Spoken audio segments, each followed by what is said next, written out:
Please. Yeah, మిడిల్కి రండి sir.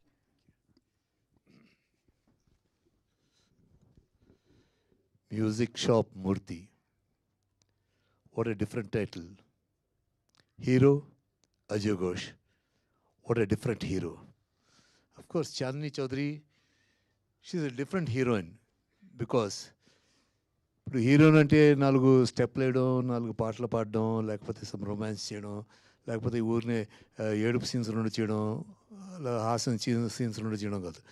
She chooses a role according to the subject and she puts her life into the role.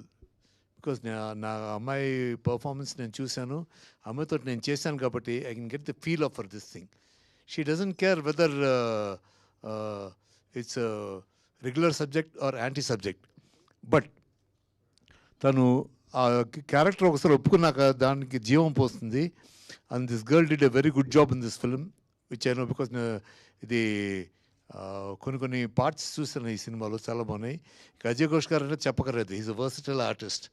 And ఇందాక మన young director చెప్పినట్టు మా కోట శ్రీనివాసరావు గారి రేంజ్కి తప్పకుండా చేరతారైనా, చేరి ప్రతి క్యారెక్టరు డిఫరెంట్గా చేయాలి. బికాస్ ఒక పిక్చర్లో ఒక బ్రాండ్ అయిపోతే అదే బ్రాండ్లో మన వాళ్ళు వచ్చి ఇది సార్ దీంట్లో ఇప్పుడు నాకు అలాగ పోలీస్ క్యారెక్టర్ చేశాక sir inspector sir, DIG sir, DGP sir అన్నీ ఆ పోలీస్ క్యారెక్టర్లో వచ్చేవి. అలా కాకుండా అజయ్ ఘోష్ గారు, యువర్ వండర్ఫుల్ ఆర్టిస్ట్. డెఫినెట్గా మీకు మంచి ఈ పిక్చర్ తోటి మంచి ట్విస్ట్ వస్తుందని, ఆ ట్విస్ట్ రావడమే కాకుండా మీరు చాలా డిఫరెంట్ క్యారెక్టర్స్ చేసి జనం మెప్పు పొందాలి, మీరు పొందుతారు. You're capable of that. All the best. And Chandini, like I said, she's excellent artist. It's a matter of time. ఇప్పుడు మన ఈ అమ్మాయిని పోల్చాలంటే హిందీలో నాకు జయా బహదూర్ గుర్తొస్తుంది. షీఈ్ నేను అసలు ఆర్టిస్టులో హిందీ ఆర్టిస్టులో ఫస్ట్ ఫ్యాన్ అంటే ఐఎమ్ ఫ్యాన్ ఆఫ్ జయా బహదూరి. ఆ అమ్మాయిని చూశాక ఈ అమ్మాయిని చూస్తే నాకు ఆ అమ్మాయి గుర్తుకొస్తుంది. జయా బహదూరి మోడర్న్ క్యారెక్టర్స్ చేయొచ్చు, లేకపోతే ట్రెడిషనల్ క్యారెక్టర్స్ అన్ని బ్రహ్మాండంగా చేస్తుంది. అలాగే ఈ అమ్మాయి కూడా. నేను ఈ సినిమా గురించి ఏం పెద్ద కథ కదా అని చెప్పను, మీరు సినిమా చూడాలి.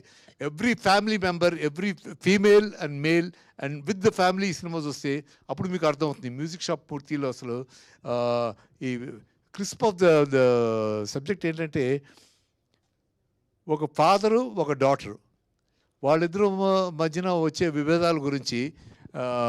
ఈ రోజుల్లో ప్రతి ఇంట్లో ఆ క్లాషే, ఫాదర్ అండ్ సన్ కానీ, ఫాదర్ అండ్ డాటర్ కానీ, ప్రతి ఇంట్లో ఆల్మోస్ట్ 90% హౌసెస్లో ఈ ప్రాబ్లం ఉంది. ఆ ప్రాబ్లమ్ని డైరెక్టర్ శివ అద్భుతంగా డీల్ చేశాడు. And the cameraman is a wonderful cameraman, చాలా చక్కగా డిఫరెంట్గా తీశాడు. నేను ఈ సినిమా గురించి చెప్పడం కంటే మీరు చూసి మీరే చెప్తారు. I'm sure about that. I wish everybody, all the technicians and all the people involved in this film, best of luck. This film should really do good and I wish all the best. And especially మీ media వాళ్ళు తప్పకుండా ఇలాంటి సినిమాలనే మీరు బాగా encourage చేయాలి, so that we can get different films in ఆ Telugu field. లేకపోతే run of the mill films of commercial films. ఇది కమర్షియల్ ఫిల్మ్ కాదు అంటున్నది. This is also commercial film, but it's a different commercial film. I'm sure all of you will enjoy it. All the best. Thank you. God bless you. Thank you. Thank you sir. Thank you so much. And please మీ సీట్లో